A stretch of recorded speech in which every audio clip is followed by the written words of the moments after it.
জয় মা তারা, জয় গুরু বামদেব। হ্যাঁ বন্ধুরা, আজ কৌশিকী অমাবস্যা। বাংলার ভাদ্র মাসের শুরুর যে অমাবস্যা, সেটি কৌশিকী অমাবস্যা নামে পরিচিত।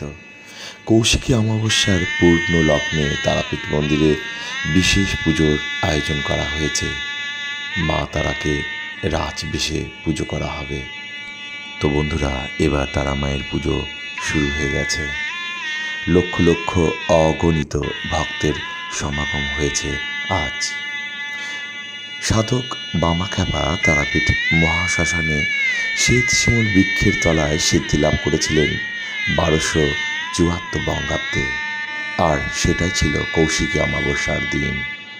তাছাড়াও কথিত আছে, এই তিথিতে শুম্ভ নিশুম্ভ নামে দুই অসুরকে মা তারা কৌশিকী রূপে দমন করেছিলেন, আর সেই থেকে এই অমাবস্যার নাম কৌশিকী অমাবস্যা।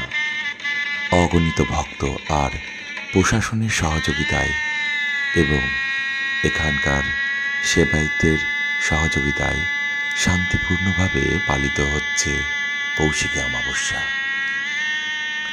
রাজ্যকে ছাড়িয়ে দেশান্তর হতে বহু ভক্তগণ এসেছেন তারা মায়ের কাছে এই কৌশিকী অমাবস্যায় পুজো দিতে। কথিত আছে, এই দিন তারা মাকে ভক্তি ভরে পুজো দিলে মা কাউকে নিরাশ করেন না। মায়ের কৃপায় সকল ইচ্ছা পূর্ণ হয়। না বন্ধুরা, আর বেশি কথা বলবো না, চলুন আপনাদের ঘুরিয়ে ঘুরিয়ে দর্শন করায় কৌশিকী অমাবস্যার এই সুন্দর জনস্রোত ভরা দৃশ্য।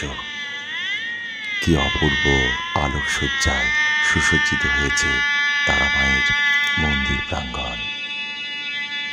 অমাবস্যার এই ঘোর অন্ধকারকে কি এক অপূর্ব রঙে যেন রাঙিয়ে দিয়েছে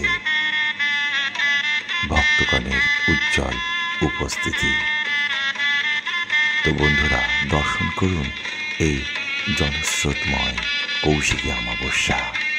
দর্শন করুন তারা মায়ের অপূর্ব ব্রহ্মময়ী আনন্দময়ী মূর্তিখানি।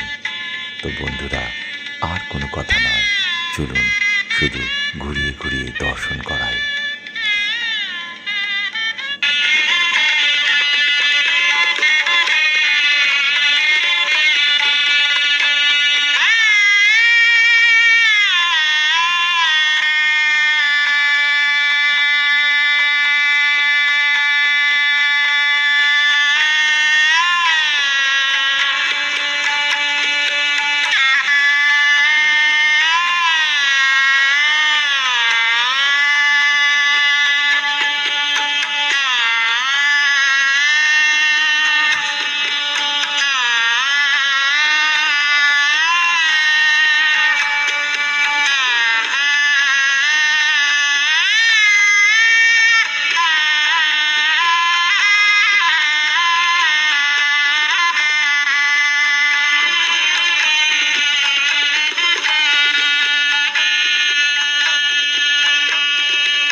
নিজের মোবাইল, মানি ব্যাগ, দামি জিনিসপত্র সাবধানে রাখুন এবং সবসময় সতর্ক থাকুন। জ্বলন্ত ধূপকাঠি বা মোমবাতি নিয়ে মন্দির চত্বরে ঘোরাফেরা করবেন না।